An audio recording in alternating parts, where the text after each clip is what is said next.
Okay, so you're setting up a new business on the Northern Beaches, hopefully, but what do you do when you want to move into commercial property? This is the A to Z, the ABC in the leasing of commercial property. Stay tuned.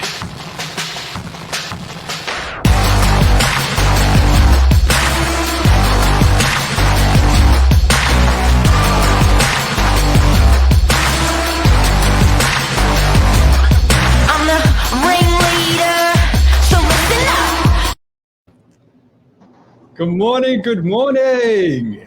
Mr. Novak. How are you, sir? Good. You? Good, How you doing? You? Really nice, good. Nice, really good. Ready to rock and roll. Got an auction today. Plenty of open houses. All is well. It's all happening, and I love it. Saturdays for us, it's like it's the end of the week, but it's the week where everything culminates, and you push on, you give it your all. So then on Sunday, you can kick back and then reset for that Monday to come. But today's topic, Mark, as we've been having a little pre-chat, is getting into you're in the position of being a tenant, a commercial tenant. You wanna get into a commercial property. What do you do? Yep. And I think a lot of time, even for yourself, I mean, you've been in the industry for a long time. You probably get people that are just fresh, that are just getting in there. They want to start something new. They have no idea what they want, except that they want to open up something. So I think question for you, just to kind of kick things off, is what is the initial thing that you want to do, or what is the one thing you'd want to focus on if you, let's say, want to open up a retail shop, for instance, as a tenant? Well, I guess you want to address frustrations that you currently have in your existing format. So most of the time, it's not a brand new business and a brand new commercial property. Probably most of the time, it's you've started on a great business. You may be frustrated because your house isn't big enough, or your garage isn't big enough, or your current premise isn't big enough, and you just want to go, okay, I want to make that next step. So you want to address maybe storage. You want to address having customers over and feel like they're going to get a bit of an experience rather than walking down the side of your house. I guess it's just leveling up a little bit and taking your business to a new level. So it doesn't have to be expensive either. No, that's true. It doesn't need to be expensive. And I think key factors, especially if it is a new business, getting into a lease can be something quite daunting. It's a contract. You're signing on with someone, and you've got to follow what's in that contract. But I think if you're a new business, let's say, and you're getting into a lease, you'd probably want to look at negotiating with your agent or with the landlord a short-term lease to start off with. You test the waters, you go for something short, but then you look at options to renew. Now that incentivizes, at least with the landlord or the owner, to say, okay, great, you're going to kick on for maybe just for a short period of time, test it, I get it, but then let's look to see if business does good. It's great. You can look to further stay on and explore the business even further. So I think that's one of the key things. You're getting into commercial, it's negotiating your lease term. I think another one as well that I'll bring up is, you want to kind of do your homework with the area that you're exploring. I think a lot of people like, you're new, you see a shop, like, oh, that's great, perfect, it's an awesome shop, but foot traffic, it's not off the main drag, it's tucked away somewhere. So I'm sure you've experienced it as well, where it's like you want to guide someone, especially if you're a good agent, especially if you're someone that cares. You want to guide someone to know the area a little bit, give them a bit of backstory, give them a bit of information to draw them to the right property. So that's kind of like my initial point. But go on. And Nath, I think also when you're dealing with a real estate agent, and it's the ABC, it's your first rental. That's what this session's about. It's about just educating people that are just about to take on a commercial lease, what they have to do, what they don't have to do. I must admit, if you can, like most of the time you can, if you can, don't be gun shy about what you're going to be using the property for, and being really open with your agent, because a good commercial agent will find workable solutions. So you may think that property may not suit for parking or storage, and you actually mention that, and then the agent goes, well, actually, this landlord owns 4 other ones in the building. We can give you some parking if you pay a little bit more. We can give you some storage if you do want to take it. So I think my point is, be really brutally honest with your commercial agent that you're dealing with. Tell them your use, tell them your desires, tell them the frustrations of what you're doing with your business. And a great commercial agent has that sort of entrepreneur attitude where they can make it happen, they can facilitate, they can fix things. Signage is another thing like that, where once you're in, you're not really in a position to be cheeky and ask for stuff, otherwise they're going to want some money.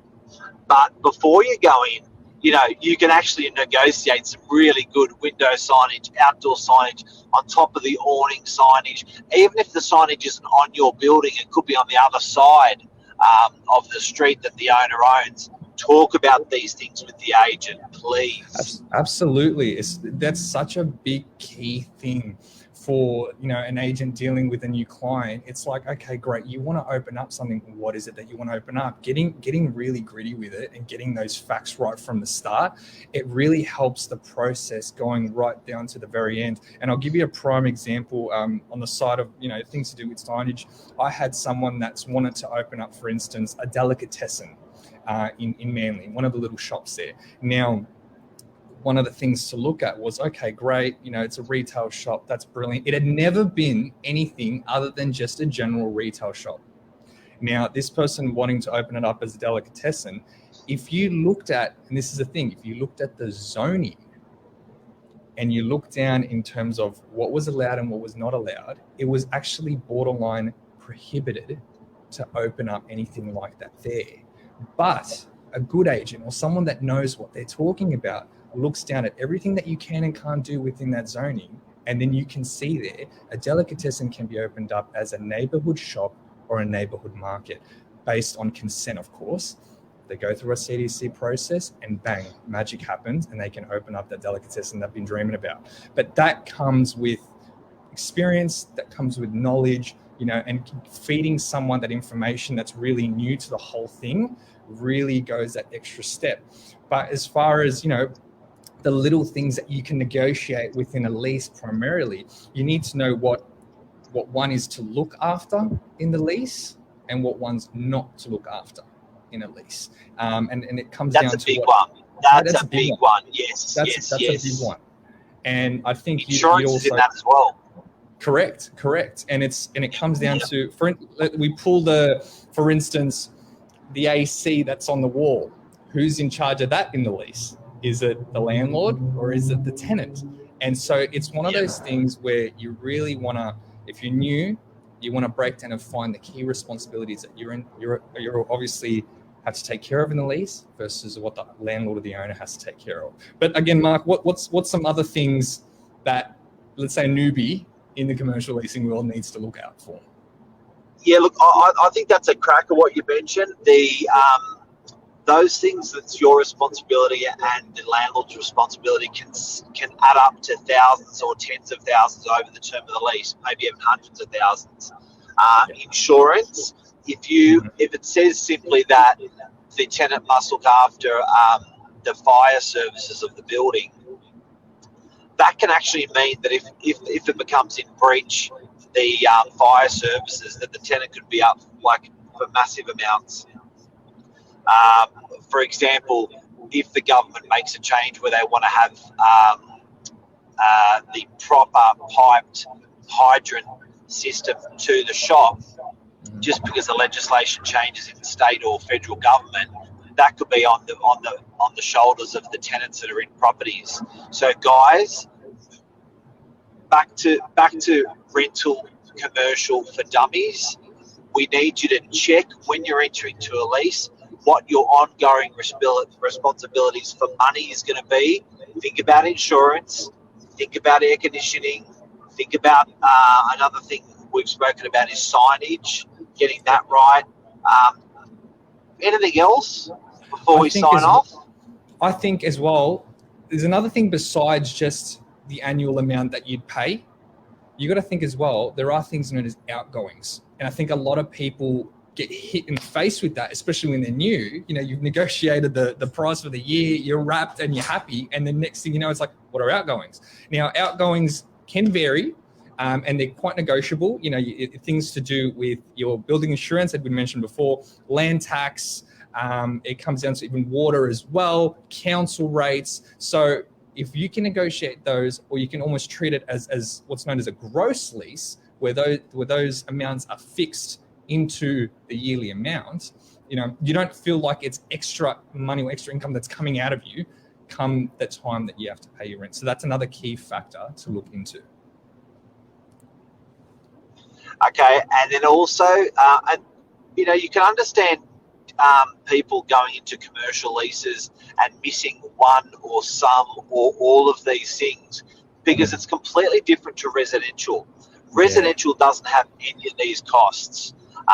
Residential doesn't have a fixed increase. So there can be a fixed increase of 5, 4, or 3%, or a thing called CPI. So you've got to watch out for that as a commercial tenant, because you may just think CPI, whatever, it's nothing, it's a small percentage, but it actually starts compounding every year. So watch out for your fixed increases is another one. Definitely. That is a big one you've got to look out for. But these are things, again, you know, you're new to the industry. You want to make sure that you're dealing with either, if you're going through privately, you're dealing with an owner or a landlord direct, or if you're dealing with an agent, someone that's honest, someone that'll give you the facts. And if you feel like you're being taken care of, the process is so streamlined, it's fantastic. Yeah. It is. Now, what have we missed on commercial rentals for dummies? The ABC of renting something out. Oh, actually, before anything, this is another big one. I think a lot of people don't realize that an incentive that they can, you know, being a newbie into it all, is you can't imagine that you're going to go into a shop and you know, you need the time to fit it out just the way that you like it, right? So there's always that ability, there's always that factor where you can say, I'm looking for at least 1 month, 2 months, 3 months. And it can always depend on the size of the property or the fit out, is how long you'll need without having to pay rent in order to get those things done.